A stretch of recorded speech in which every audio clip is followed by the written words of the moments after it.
नए हैं तो लाइक कीजिएगा, सब्सक्राइब कीजिएगा, बेल आइकन को दबाइएगा। तो ये कहानी का माध्यम है, हम यही आप लोगों को ज्ञान देना चाहते हैं और काफ़ी अच्छी कहानी है। इस कहानी पे अगर एंड तक बने रहिएगा तो काफ़ी अच्छी चीज़ समझ में आएगी। अगर हमारे दोस्तों, औरत जब लेटी हो तो चुपके से उसकी एक चीज जरूर चाट लेना। उनको मिलता है ढेरों आनंद और वह हो जाती हैं हमेशा के लिए आपकी। यह चीज पुरुषों को चाटना भी है बहुत जरूरी, नहीं तो पति पत्नी में प्यार कम हो जाता है, गर्लफ्रेंड बॉयफ्रेंड में प्यार कम हो जाता है। इसे हर कोई चाटता है, हर पुरुष चाटता है। आप भी महिला की यह एक चीज जरूर चाट लेना, आपका भाग्य चमक जाएगा, किस्मत चमक जाएगी। दोस्तों, ये कहानी बहुत ही रुचिक और बहुत ही अच्छी कहानी है। अगर हमारे चैनल पे नए हैं तो लाइक कीजिएगा, सब्सक्राइब कीजिएगा, बेल आइकन को दबाइएगा। तो ये कहानी का माध्यम है, हम यही आप लोगों को ज्ञान देना चाहते हैं और काफ़ी अच्छी कहानी है। इस कहानी पे अगर एंड तक बने रहिएगा तो काफ़ी अच्छी चीज़ समझ में आएगी। अगर हमारे चैनल पे नए हैं तो लाइक कीजिएगा, सब्सक्राइब कीजिएगा, बेल आइकन दबाइएगा। तो चलिए कहानी हम लोग पहले पूरा एंड तक देखते हैं, आइए। दोस्तों, कौन सा पुरुष पत्नी का साथ कभी नहीं छोड़ता? पति पत्नी इस कहानी को जरूर सुने। दोस्तों, इस कहानी को पूरी निष्ठा के साथ जो सुनता है, उन पति पत्नी के रिश्तों में किसी भी प्रकार की कमी नहीं आती, बल्कि उनके बीच का बंधन और भी मजबूत हो जाता है। कलयुग के इस दौर में सबसे बड़ी समस्या यह है कि दाम्पत्य जीवन में प्रेम की दीवारें बहुत जल्दी दरकने लगती हैं, विश्वास और आपसी समझ कमजोर पड़ने लगती है।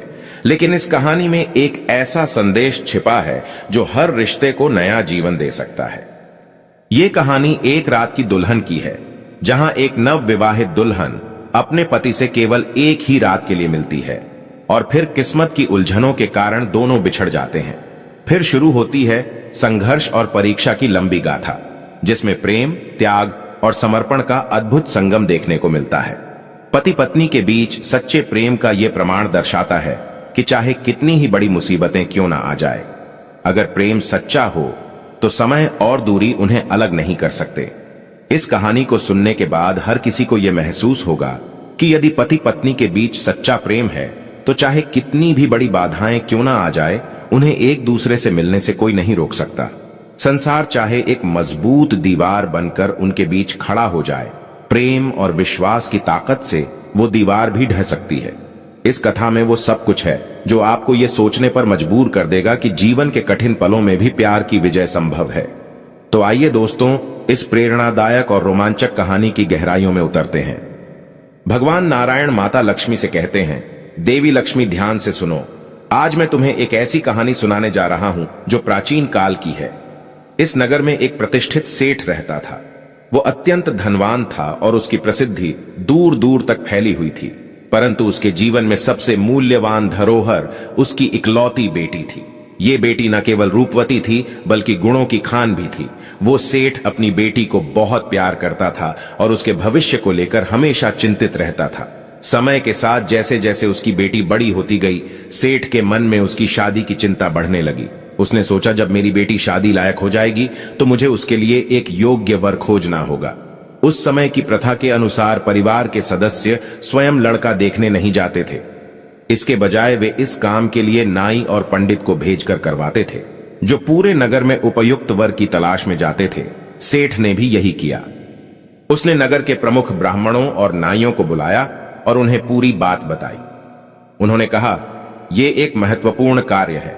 मेरी बेटी जैसी अद्वितीय रूपवती है, मैं चाहता हूं कि उसके लिए भी वैसा ही उपयुक्त और गुणवान वर ढूंढा जाए। मैं नहीं चाहता कि किसी प्रकार की कोई कमी रह जाए। इसके लिए सेठ ने एक सुंदर चिट्ठी लिखी और उन नाई और ब्राह्मण को सौंप दी। सेठ ने उन्हें निर्देश दिया, इस चिट्ठी को लेकर नगर नगर घूमो, देश देश घूमो, अपनी बुद्धि और विवेक से मेरी बेटी के लिए एक ऐसा वर ढूंढ कर लाओ जो न केवल सुंदर हो बल्कि उसका परिवार भी संस्कारी और आदर्श हो। जिस प्रकार मेरी बेटी सौंदर्य और गुणों की मूर्ति है, उसी प्रकार का वर भी होना चाहिए। भगवान कहते हैं, देवी लक्ष्मी ध्यान से सुनना। अब मैं उस कहानी को आगे बढ़ाता हूं। जब सेठ ने ब्राह्मण और नाई को अपनी बेटी के लिए योग्य वर तलाशने के लिए भेज दिया तो वे पूरी श्रद्धा और लगन के साथ देश देश और नगर नगर घूमने लगे। वे हर जगह खोज करते, अपने सवाल पूछते और योग्य वर की तलाश करते। परंतु विधि का विधान कुछ ऐसा था कि इस खोज में उन्हें कठिनाइयों का सामना करना पड़ रहा था। जहां कहीं उन्हें सुंदर और गुणवान लड़का मिल जाता था, वहां परिवार में समृद्धि या घर की स्थिति संतोषजनक नहीं मिलती थी, और यदि कहीं परिवार संपन्न और संस्कारी मिल जाता तो उसमें योग्य लड़के की कमी रह जाती है। यह खोज एक कठिन पहेली बन गई थी।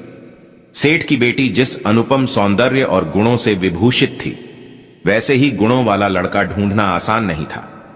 ब्राह्मण और नाई दोनों इस उलझन में पड़ गए थे कि आखिर कैसे उस सेठ की उम्मीदों पर खरा उतरा जाए। एक नगर से दूसरे नगर, एक राज्य से दूसरे राज्य तक की उनकी यात्रा चलती रही। उन्हें हर जगह अलग अलग प्रकार के परिवार और लड़के मिलते थे, लेकिन सेठ की बेटी के योग्य कुछ भी नहीं मिला। फिर एक दिन वे एक ऐसे नगर में पहुंचे जहां उन्होंने देखा कि एक परिवार अपनी सादगी और सज्जनता के लिए प्रसिद्ध था। उस परिवार का एक लड़का था जो न केवल सुंदर था, बल्कि अपने स्वभाव से भी बहुत नेक और संस्कारी था। हालांकि परिवार में आर्थिक स्थिति थोड़ी कमजोर थी और धन की तंगी स्पष्ट थी, परंतु वो परिवार धर्म कर्म में निपुण और आदर्श था। ब्राह्मण ने विचार किया, यह परिवार भले ही आर्थिक दृष्टि से कमजोर है, लेकिन इसका मानवीय मूल और संस्कार अमूल्य है। लड़का सुंदर और गुणवान है। यह एक ऐसा अवसर है जिसे गंवाना नहीं चाहिए।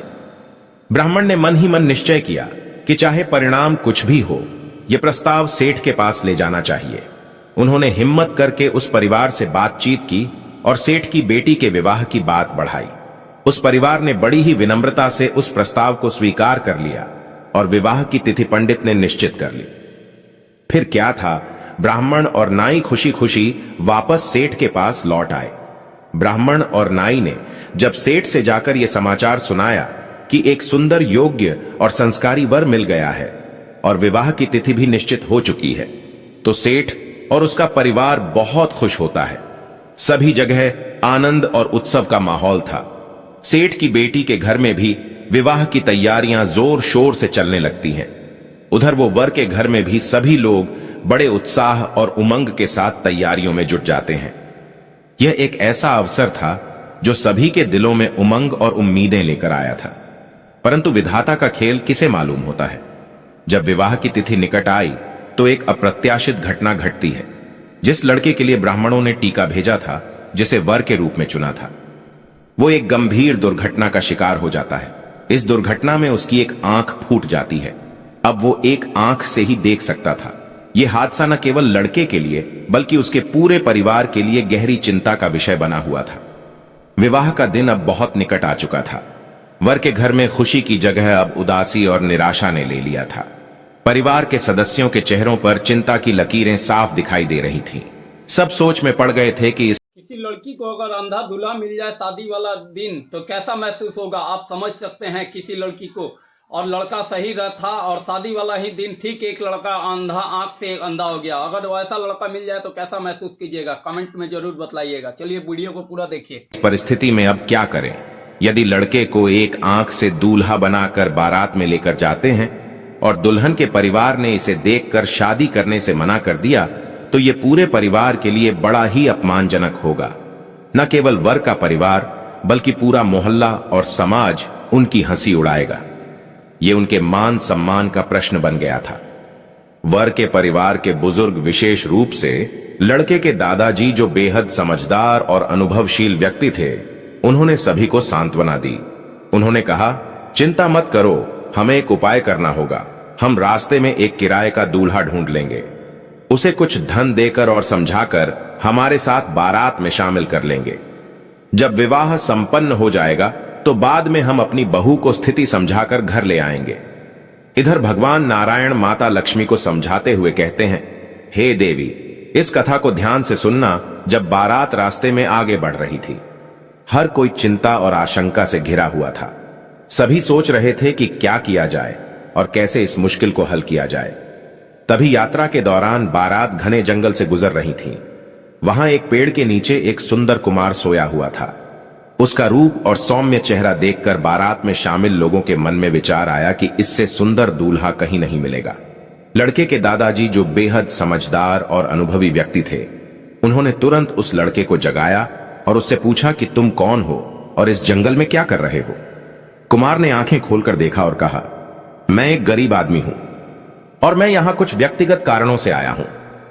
यह सुनकर दादाजी ने कहा, तो फिर हमारे साथ चलो, हम तुम्हारे लिए एक काम देते हैं। लड़के ने हैरानी से पूछा, मुझे क्या करना होगा? दादाजी ने कहा, तुम्हें ज्यादा कुछ नहीं करना है। हम तुम्हें एक रात के लिए दूल्हा बनाएंगे और तुम्हारा विवाह कराएंगे। इसके बदले में हम तुम्हें एक सोने की मोहर देंगे। कल सुबह होते ही तुम अपने रास्ते चले जाना। मित्रों, पहले तो उस लड़के ने मना कर दिया, लेकिन बारात में मौजूद अन्य लोगों ने उसे समझाया और कुछ ने दबाव भी बनाया। तब आखिरकार वो लड़का मान जाता है, क्योंकि उसके पास उस समय कोई विकल्प नहीं था और उसे यह प्रस्ताव किसी अद्वितीय अवसर जैसा लगा। बारात ने उस कुमार को दूल्हा बना लिया और उसे सजाकर पालकी में बैठा दिया। सभी ने राहत की सांस ली, मानो अब सब ठीक हो जाएगा। बारात जब लड़की के घर पहुंची तो वहां का दृश्य देखने लायक था। हर तरफ खुशियों की गूंज थी, ढोल नगाड़े बज रहे थे और लोग बारात का स्वागत करने के लिए तैयार खड़े थे। लड़की की मां और पिता ने जब पालकी से निकले दूल्हे को देखा तो उनकी आंखों में खुशी और गर्व था। लड़की ने भी पर्दे के पीछे से अपने दूल्हे को देखा और मन ही मन प्रसन्न हुई। उसने सोचा, मेरा पति कितना सुंदर है, लेकिन उस बेचारी को यह नहीं पता था कि यह दूल्हा असल में किराए का दूल्हा है। राजकुमार ने अपने मन में एक द्वंद्व महसूस किया। वो जानता था कि यह सब केवल एक रात का नाटक है और सुबह होते ही उसे यहां से चले जाना है, लेकिन उसके दिल में यह विचार भी आया कि इस अनजान लड़की के साथ रात बिताना एक बड़ी जिम्मेदारी है। उसने मन में ठान लिया कि चाहे जो भी हो, वो इस लड़की का सम्मान बनाकर रखेगा। दूसरी ओर लड़की के माता पिता बेहद खुश थे। उन्हें ऐसा योग्य और सुंदर दूल्हा जो मिला था, लेकिन विधाता का खेल यही खत्म नहीं हुआ था। विवाह के बाद बड़े हर्ष, उल्लास और विधि विधान से सभी रस्में पूरी की गई। पूरे नगर में उत्सव का माहौल था और सेठ की बेटी का विवाह एक बड़े समारोह के रूप में संपन्न हुआ। वो पल हर किसी के लिए अनमोल था। पुराने रीति रिवाजों के अनुसार विवाह के बाद दूल्हा दुल्हन को अटारी पर चढ़ाया जाता था, ताकि वे आराम से कुछ समय बिता सकें और एक दूसरे से परिचित हो सकें। अब किराए का दूल्हा, जो असल में एक अजनबी लड़का था, दुल्हन के साथ अटारी पर पहुंच जाता है। उसने दुल्हन को देखा और उसकी सुंदरता को उसकी मासूमियत ने उसे कुछ पल के लिए स्तब्ध कर दिया। वो सोच में पड़ गया कि किस परिस्थिति में वो यहां आया है और अब क्या करना चाहिए।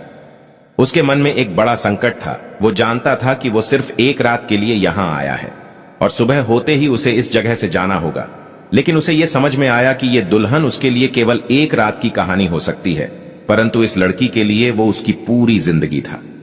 वो सोचने लगा, लड़कियों के पास उनकी इज्जत ही उनका सबसे बड़ा गहना होता है। अगर मैं यहां से चला गया और इस लड़की का भरोसा तोड़ दिया तो इसकी जिंदगी बर्बाद हो जाएगी।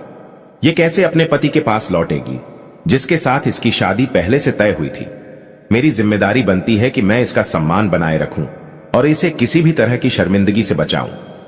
दुल्हन, जो अब तक सोच रही थी कि सब कुछ सामान्य है, अपने दूल्हे के बर्ताव से थोड़ी चिंतित हो गई। उसने देखा कि उसका पति चुपचाप बैठा है और उससे बात नहीं कर रहा है। यह उसे परेशान करने लगा। उसने साहस जुटाकर पूछा, महाराज, क्या आपको कुछ पसंद नहीं आया? क्या मैं आपके योग्य नहीं हूं? इस पर कुमार ने उसे सांत्वना देते हुए कहा, नहीं, ऐसा कुछ भी नहीं है। फिर भी दुल्हन के मन में संदेह और चिंता बनी रही। लड़के ने देखा कि वो सवालों से घिर गया है। उसने बात को संभालते हुए कहा, तुम्हें चिंता करने की आवश्यकता नहीं है, मैं बस कुछ सोच रहा हूं।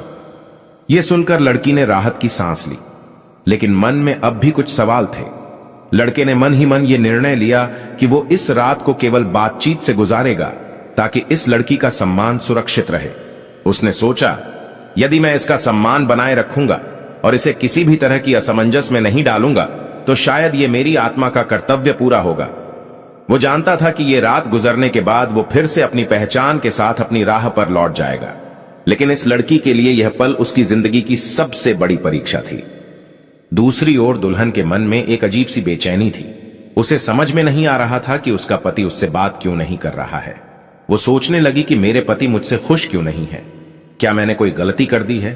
इस तरह की उलझनों के बीच दोनों के बीच एक अजीब सी खामोशी छा गई थी। फिर दुल्हन ने साहस जुटाकर फिर से बातचीत शुरू की। उसने पूछा, क्या हमारे बीच कोई समस्या है? आप इतनी खामोशी क्यों बरते हुए हैं? लड़के ने उसकी ओर देखा और उसके चेहरे पर मासूमियत देखी। उसने कहा, नहीं प्रिय, कोई समस्या नहीं है। मैं बस इसीलिए उदास हूं जब राजकुमार ने देखा कि रात बीत रही है और उन्हें किसी तरह इस समय को गुजारना है। उसने एक बहाना बनाया और दुल्हन से कहा, प्यारी, मुझे बहुत तेज भूख लगी है, इसीलिए मैं उदास हूं। क्या कुछ खाने का इंतजाम हो सकता है? यह सुनकर दुल्हन एकदम घबरा गई। उसने सोचा, यह मेरी पहली रात है और मेरे पति को भूख लगी है। यह कैसे हो सकता है कि मैं उन्हें भूखा छोड़ दूं? लेकिन छत पर खाने पीने की कोई व्यवस्था नहीं थी। वहां कुछ थोड़े से चावल पड़े थे, जिन्हें शायद पुराने समय से रखा गया था। उन चावलों पर उसे आंसुओं की बूंदें नजर आई, मानो किसी की उदासी या चिंता का प्रतीक हो। लड़की ने साहस जुटाया और चावल पकाने का निश्चय किया, लेकिन वहां ईंधन के लिए लकड़ियां नहीं थीं। लड़की के हालात ऐसे थे कि भाई जैसा भी हो बहादुर होना चाहिए। इसी तरह ये वीडियो के माध्यम से आप लोगों को समझ में आना चाहिए, ठीक है। चलिए हम लोग पूरे वीडियो को देखेंगे। लड़की जैसे भी हो बहादुर होना चाहिए, अंदर से कभी जीवन में हार मत मानिए। चलिए वीडियो को एंड तक देखेंगे, लास्ट में कमेंट में जरूर बतलाइएगा कि उसे समझ में नहीं आ रहा था कि वो क्या करे। वो परेशान हो गई, लेकिन हार मानने वाली नहीं थी। उसने अपने शरीर के वस्त्रों को ईंधन के रूप में जलाना शुरू कर दिया ताकि चावल पक सके। ये देखकर राजकुमार स्तब्ध रह गया। उसने सोचा, इस लड़की का प्रेम और समर्पण कितना महान है। मैं एक किराए का दूल्हा हूं और ये लड़की मेरे लिए अपने वस्त्रों की बलि दे रही है। दुल्हन ने अपने पूरे समर्पण और प्रेम से चावल पकाए और उन्हें अपने पति के सामने परोसा। राजकुमार ने चावल को धीरे से खाया।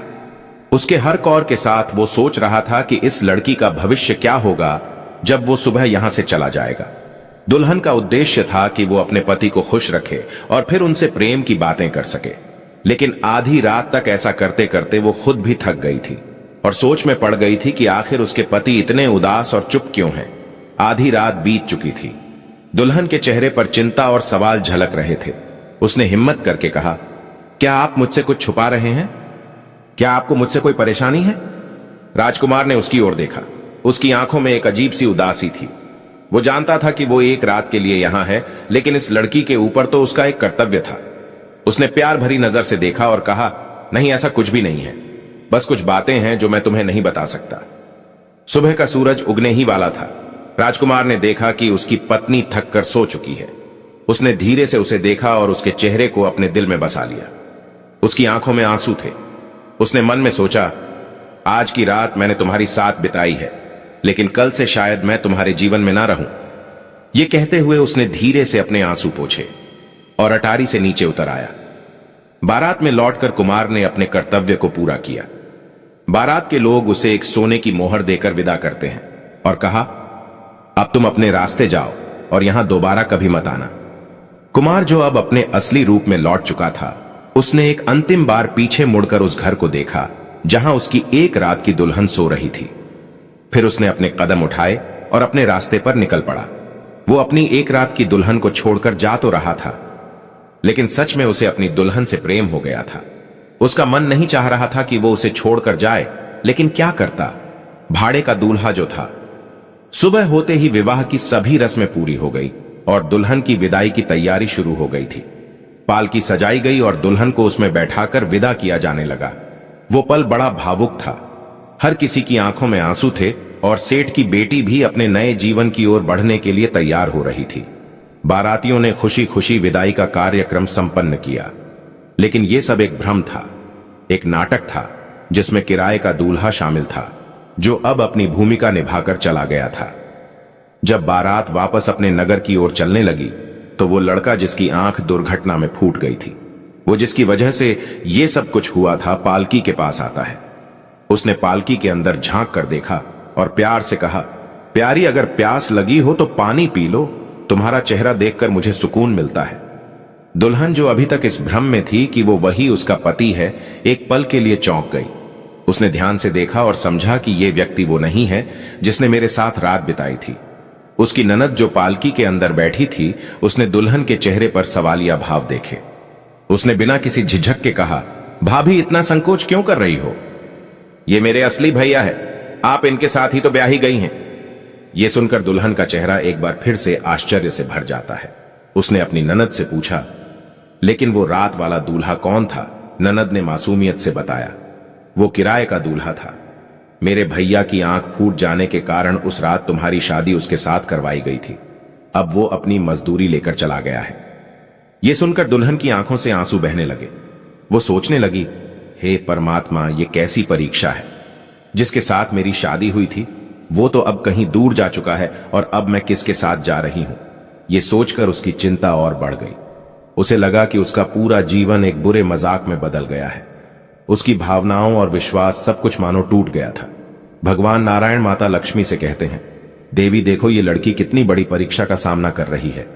उसे यह समझ नहीं आ रहा था कि उसका असली पति कौन है और अब वो क्या करे। दुल्हन ने सोचने के बाद एक बहाना बनाया। उसने पालकी के कहारों से कहा, मेरे पेट में बहुत तेज दर्द हो रहा है, कृपया पालकी को रोकिए। कहारों ने तुरंत पालकी को जमीन पर रखा।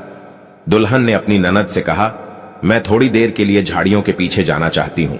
उसने लौटा उठाया और अपनी ननद को पास बुलाकर झाड़ियों की ओर ले गई।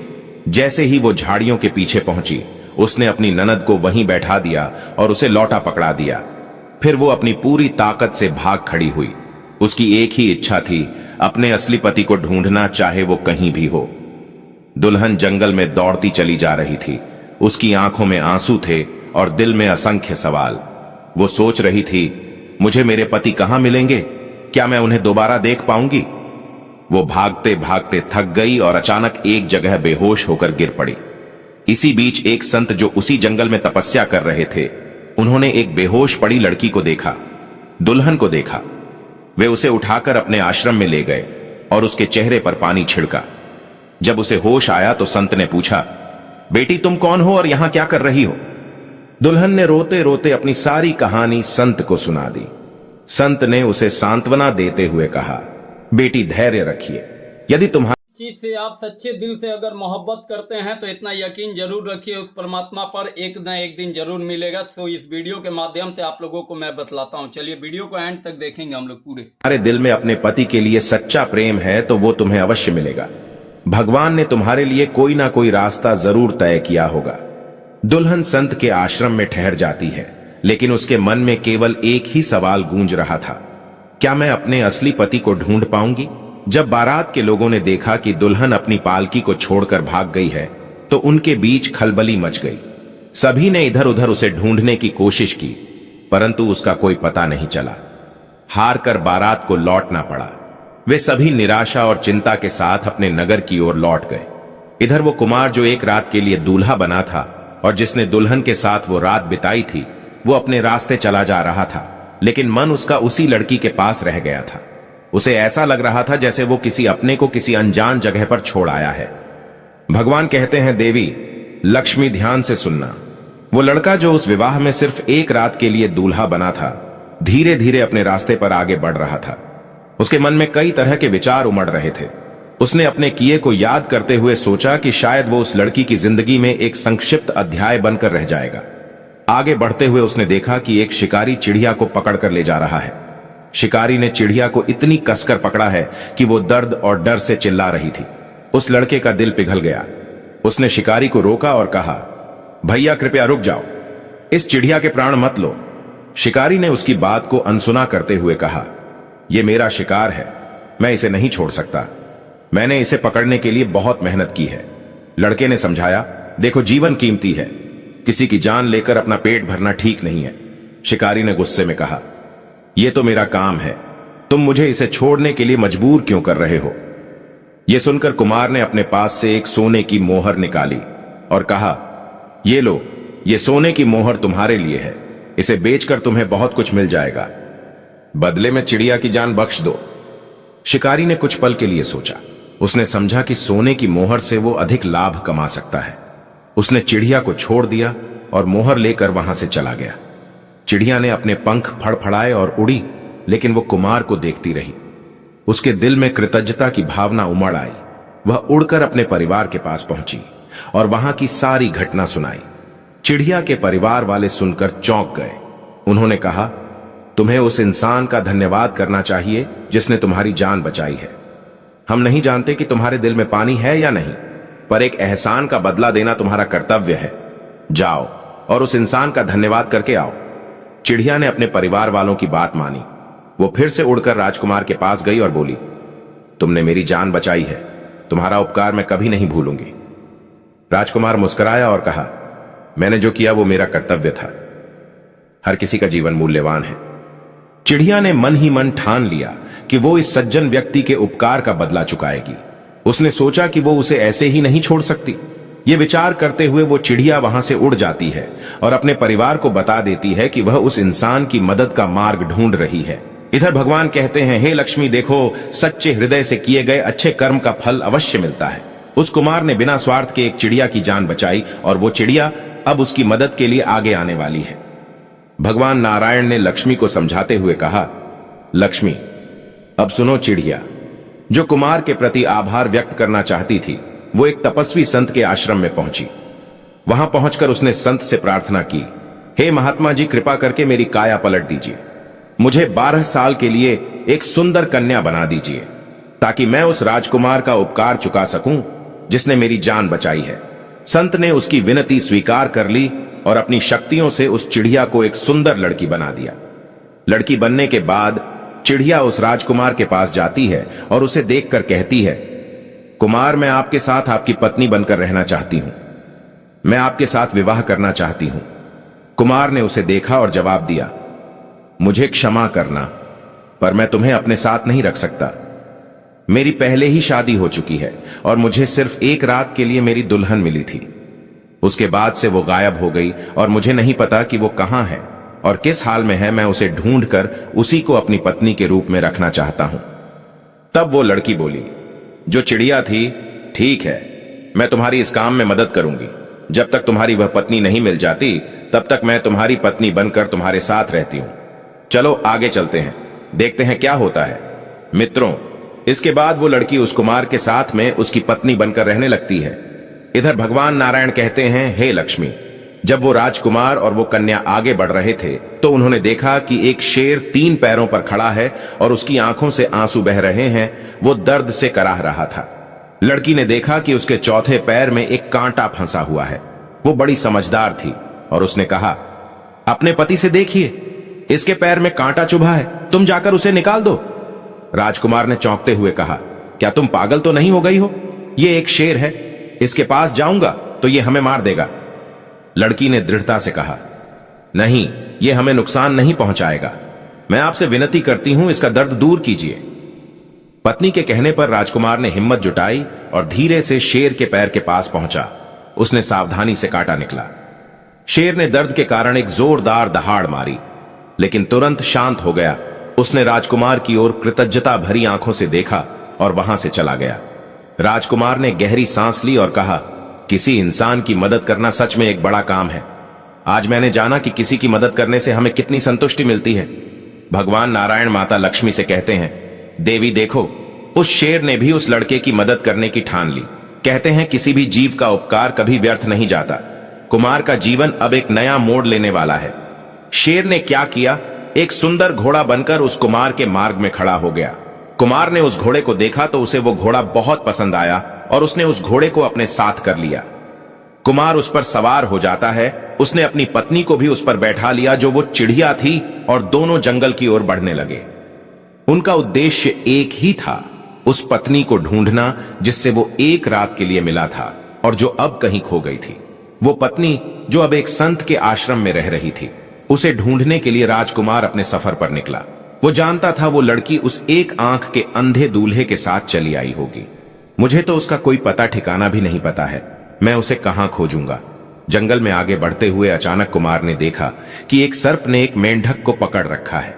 मेंढक अपनी जिंदगी की आखिरी उम्मीद में झटपटा रहा था। उसकी आंखों में मौत का खौफ था।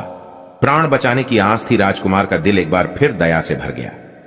वो उस सर्प के पास पहुंचा और कहा, भाई कृपया इसे छोड़ दो, इस छोटे जीव का जीवन बख्श दो। सर्प ने जवाब दिया, ये मेरा भोजन है, मैं इसे नहीं छोड़ सकता। मेरी भूख मिटाने के लिए यह जरूरी है। यह सुनकर राजकुमार ने कहा, यदि तुम्हें भूख मिटाने के लिए मांस चाहिए तो मैं तुम्हें अपने शरीर से थोड़ा मांस दे सकता हूं, पर इस मेंढक को छोड़ दो। सर्प ने आश्चर्य से राजकुमार की ओर देखा और कहा कि क्या तुम सच में ऐसा करोगे? राजकुमार ने बिना हिचकिचाए अपना चाकू निकाला और अपनी जांघ से थोड़ा मांस काट लिया। उसने वो मांस सर्प को दिया और मेंढक की जान बचा ली।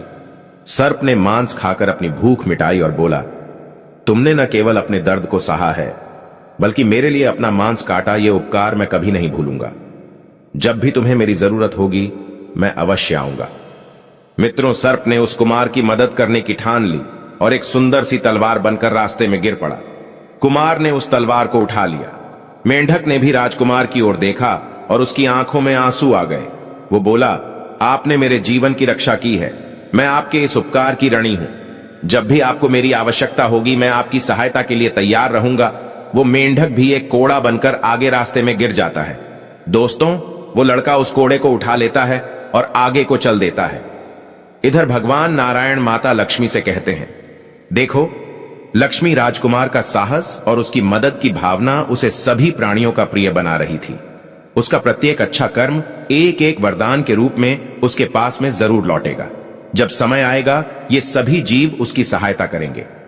राजकुमार ने दोनों प्राणियों का आभार स्वीकार किया, अपने सफर पर आगे बढ़ गया। अब तक उसके साथ शेर, जो घोड़े के रूप में था, उसका सबसे विश्वसनीय साथी बन चुका था। राजकुमार का दिल अब भी अपनी खोई हुई पत्नी को ढूंढने की चिंता से भरा हुआ था, लेकिन उसे विश्वास था कि उसका सच्चा प्रेम उसे एक दिन अवश्य मिल जाएगा। भगवान नारायण लक्ष्मी से कहते हैं, देवी लक्ष्मी, अब सुनो आगे क्या होता है। वो लड़का अपनी पत्नी की खोज में लगातार आगे बढ़ रहा था। उसके साथ वो शेर था जो अब घोड़े का रूप ले चुका था, और वो मेहनत और साहस जो उसने रास्ते में कमाया था वो बिना रुके अपने सफर पर बढ़ता जा रहा था। उसके मन में एक ही लक्ष्य था, अपनी खोई हुई पत्नी को पाना। चलते चलते वो एक दूसरे राज्य की सीमा में पहुंच जाता है। वहां वो थकान से चूर हो गया था और एक बड़े पेड़ के नीचे अपनी चादर बिछाकर सो जाता है। वो नहीं जानता था कि विधि ने उसके लिए क्या खेल रच दिया है। हे देवी, विधाता के विधान को कोई नहीं समझ सकता। उस राज्य के राजा का कुछ समय पहले ही निधन हो गया था और वहां की रानी ने यह घोषणा कर दी थी कि जो भी व्यक्ति सुबह बगिया के द्वार पर सोया हुआ मिलेगा उसे ही राज्य का नया राजा बनाया जाएगा। सुबह होते ही राजमहल के नौकरों ने देखा कि एक अजनबी व्यक्ति बगिया के द्वार पर सोया हुआ है। वे उसके पास गए और उसे जगाया। राजकुमार हैरानी से जागा और घबराकर बोला, भाई, आप लोग मुझे क्यों पकड़ रहे हैं? मैंने कोई गलती नहीं की है। नौकरों ने कहा, तुम्हारी गलती नहीं है, तुम्हारा भाग्य तुम्हें यहां लेकर आया है। तुम इस राज्य के नए राजा बनने वाले हो। उस कुमार को समझ में नहीं आया कि यह सब क्या हो रहा है। वो चुपचाप उन नौकरों के साथ महल की ओर चल देता है। जब वो रानी के सामने पहुंचा तब रानी ने उसे देखा और कहा, युवक, तुम मेरे लिए बेटे जैसे हो। मेरे पति अब नहीं रहे और मैं किसी से विवाह भी नहीं करूंगी, लेकिन मेरे राज्य को एक राजा की जरूरत है और विधि का विधान है कि तुम ही इस राज्य के राजा बनोगे।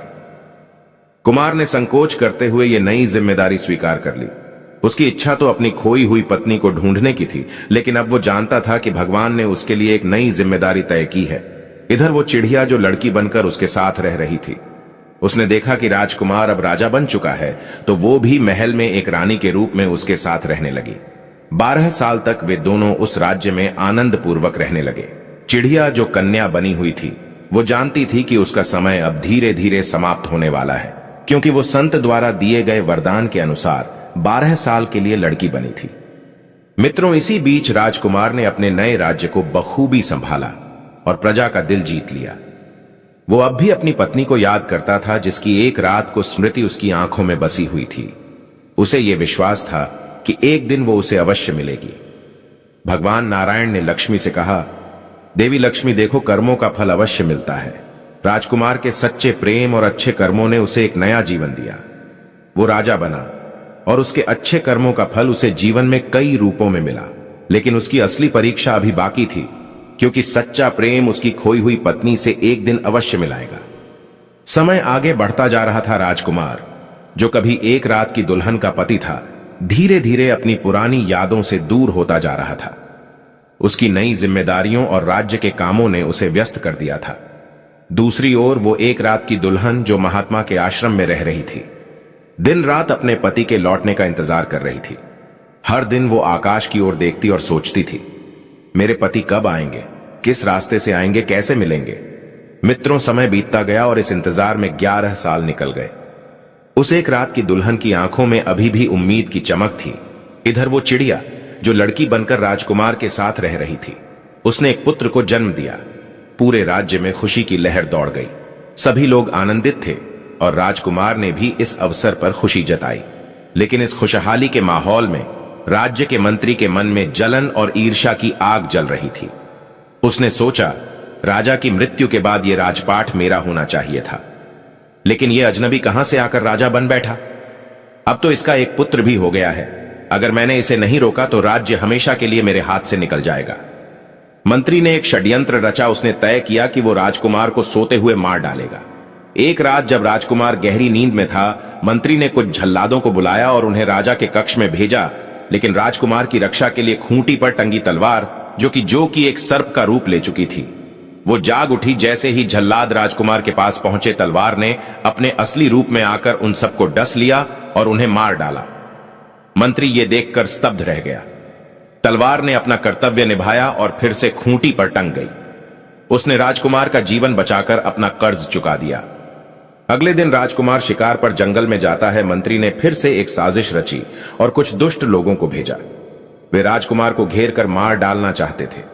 जब राजकुमार शिकार में तल्लीन था, तभी अचानक उन दुष्टों ने उसे चारों ओर से घेर लिया, लेकिन उसके साथ वो घोड़ा भी था जो एक सिंह था। घोड़े ने राजकुमार से कहा, महाराज मेरी पीठ से उतरो, अब समय आ गया है कि मैं अपने असली रूप में आऊं। राजकुमार ने घोड़े की बात मानी और वो घोड़े की पीठ से उतर गया। घोड़ा तुरंत सिंह के रूप में बदल गया और उन दुष्टों पर टूट पड़ा। उसने उन सभी को परास्त कर दिया और राजकुमार की जान बचा ली। राजकुमार ने यह देखकर समझा कि यह वही सिंह है जिसने उसकी कई बार रक्षा की है। सिंह ने कृतज्ञता के साथ सिर झुकाया और जंगल की ओर लौट गया, अपना धर्म निभाकर। समय धीरे धीरे बीतता गया और वो दिन भी आ गया जब 12 साल पूरे होने को थे। वे 12 साल जो चिड़िया बनी लड़की ने राजकुमार के साथ बिताए थे, वो अब समाप्ति की ओर थे। अब बस एक ही दिन शेष रह गया था। वो लड़की जो राजकुमार की पत्नी बनकर उसके साथ रह रही थी, जानती थी कि अगली सुबह वो अपनी असली पहचान में लौट आएगी और राजकुमार के जीवन से हमेशा के लिए विदा हो जाएगी। रात्रि के समय चिड़िया बनी वो लड़की अपने पति के पास बैठी और बोली, महाराज कल 12 साल पूरे हो जाएंगे। जब से मैंने आपके साथ रहना शुरू किया था, उस समय आपने एक बात कही थी कि आपका विवाह पहले से ही हो चुका है। क्या आप मुझे उस रात की कहानी सुनाएंगे? राजकुमार ने गहरी सांस ली और कहा, हां, मुझे एक रात की दुल्हन मिली थी। मैं एक रात के लिए दूल्हा बनकर गया था और उसके बाद मुझे मजबूरी में वहां से विदा। हाय फ्रेंड, वीडियो कैसा लग रहा है आप लोगों को? अगर अच्छा लग रहा होगा तो सब्सक्राइब जरूर कर लीजिएगा, बेल आइकन दबा लीजिएगा, बेल आइकन को प्रेस कर लीजिएगा, तो ये वीडियो और कहानी को पूरा एंड तक देखेंगे। तो आइए। होना पड़ा। मैं नहीं जानता कि वो अब कहां है, किस हाल में है। अगर वो मुझे फिर से मिल जाए तो इससे बड़ा सुख मेरे लिए कुछ नहीं होगा। यह सुनकर चिड़िया के रूप में राजकुमार के साथ रह रही लड़की ने मन में विचार किया कि मैंने 12 साल इस राजकुमार के साथ बिताए हैं और अब मेरा धर्म बनता है कि मैं उसको उसकी सच्ची पत्नी से जरूर मिलवाऊं। उसने राजकुमार से कहा, महाराज आप आराम करें, मैं अभी लौट कर आती हूं। मित्रों, रात्रि के अंधेरे में वो लड़की फिर से अपने चिड़िया के रूप में बदल जाती है और अपने असली रूप को छुपाकर राजकुमार की खोई हुई पत्नी को खोजने निकल पड़ती है। वो जगह जगह जाती है, हर गांव, हर शहर, हर कस्बे में उसे खोजती है, लेकिन कोई सुराग नहीं मिलता है। वो थक कर एक पेड़ की शाखा पर बैठ जाती है जो महात्मा के आश्रम के पास था। उसने सोचा, अब जो होगा सो देखा जाएगा, पहले थोड़ा आराम कर लूं। उसकी आंखें बंद होते ही अचानक उसे एक परिचित आवाज सुनाई दी। वो आवाज एक स्त्री की थी जो रोते हुए कह रही थी, कहां हो तुम मेरे पिया? विवाह के बाद एक रात मिले थे, फिर कभी तुम्हारी सूरत नहीं देखी। ये आवाज चिड़िया के कानों में गूंजने लगी। वो चौंक उठी और तुरंत समझ गई, यही वो एक रात की दुल्हन है जिसे वो लड़का खोज रहा है। चिड़िया ने तुरंत अपने पंख फड़फड़ाए और अपने भवन की ओर लौट आई। उसने फिर अपना इंसानी रूप बनाया और राजकुमार के पास जाकर सो गई, ताकि सुबह होते ही वो अपने अगले कदम के बारे में सोच सके। इधर भगवान नारायण कहते हैं, हे देवी, अब ध्यान से सुनो। जब सुबह हुई, चिड़िया जो लड़की बनकर राजकुमार के साथ रह रही थी, उसने राजकुमार से कहा, महाराज आज का दिन बहुत विशेष है। मैं चाहती हूं कि आप मेरे साथ जंगल में चले। वहां पर कुछ ऐसा है जिसे देखकर आप बहुत खुश हो जाएंगे। राजकुमार थोड़ा हैरान हुआ और उसकी आंखों में एक चमक आ गई। उसने कहा, चलो मैं तुम्हारे साथ चलता हूं। राजकुमार घोड़े पर सवार हो गया और उस लड़की ने भी उसी घोड़े पर बैठकर उसका साथ दिया। यह वही घोड़ा था जो असल में वो शेर था जिसने राजकुमार की कई बार मदद की थी। वे जंगल की ओर बढ़ते गए। लड़की ने राजकुमार को उस स्थान पर पहुंचाया जहां एक महात्मा का आश्रम था। वहां एक स्त्री बैठी थी जिसने राजकुमार को का मन मोह लिया। लड़की ने राजकुमार की ओर देखा और कहा, महाराज, ये वही स्त्री है जिसके लिए आपने कहा था कि वो आपकी एक रात की दुल्हन है। ये आपकी पत्नी है। राजकुमार ने उस स्त्री को ध्यान से देखा और उसकी आंखों में आंसू आ गए। वो स्त्री भी राजकुमार को देखकर रोने लगी। उसने कहा, आप यहां क्यों आए? मैंने आपके लौटने का 12 साल तक इंतजार किया। उस रात के बाद से मैं आपके इंतजार में यहीं बैठी रही। राजकुमार ने उसे गले से लगा लिया। प्रिय, मैंने भी तुम्हें कभी नहीं भुलाया था। तुम्हारे बिना मेरा जीवन अधूरा था। विधि ने हमें अब मिलाया है और मैं तुम्हें दोबारा कभी छोड़कर नहीं जाऊंगा। दोनों ने एक दूसरे को पहचान लिया और उनकी आंखों में खुशी और प्रेम की चमक थी। फिर राजकुमार ने अपनी पत्नी को लेकर वापस जाने का निश्चय किया। जैसे ही वापस चलने लगे, वो लड़की जो चिड़िया बनकर राजकुमार के साथ रह रही थी, हाथ जोड़कर खड़ी हो गई। उसने कहा, महाराज, मैंने अपना काम पूरा कर दिया है। आपकी पत्नी अब आपके पास है। मुझे अब जाने की अनुमति दे दो। किसी का उपकार जीवन में कभी नहीं भूलना चाहिए फ्रेंड। ये चाहे यूट्यूब फैमिली हो, चाहे और भी चीज हो, चाहे आपके घर से रिलेटिव कोई भी चीज हो, किसी का उपकार जीवन में कभी नहीं भूलना चाहिए। और मेरे ऊपर जितना भी भाई लोग हो और सभी का उपकार है, मैं कभी नहीं भूलता हूँ। चलिए वीडियो को एंड तक देखेंगे फ्रेंड। कोई भी चीज को आप अगर देख रहे हो तो उसको हेल्प कीजिए, मदद कीजिए। और किसी का अगर कोई प्राणी अगर दुखी में हो तो उसको मदद कीजिए, हेल्प कीजिए। सो इस वीडियो के माध्यम से अगर मैं किसी का जान बचाता हूं तो वो इंसान आपका एहसान कभी मरते दम तक नहीं भूलेगा। ये मेरा गारंटी है, ये मेरा वादा है। चलिए इस वीडियो के माध्यम से हम पूरा समझेंगे, पूरा देखेंगे। वीडियो का एंड तक बने रहिएगा और लास्ट में कमेंट जरूर कर लीजिएगा फ्रेंड। मैं केवल 12 साल के लिए आपके पास थी, आपके उपकार का बदला चुकाने के लिए। आपने उस दिन जंगल में मेरी जान बचाई थी और मैं इसे कभी नहीं भूल सकती। राजकुमार ने उसे आश्चर्य से देखा और पूछा, तुम कौन हो? लड़की ने मुस्कुराते हुए कहा, मैं वही चिड़िया हूं जिसे आपने शिकारी से बचाया था। मैंने आपकी मदद करने के लिए मानव का रूप धारण किया था और 12 साल तक आपके साथ रही।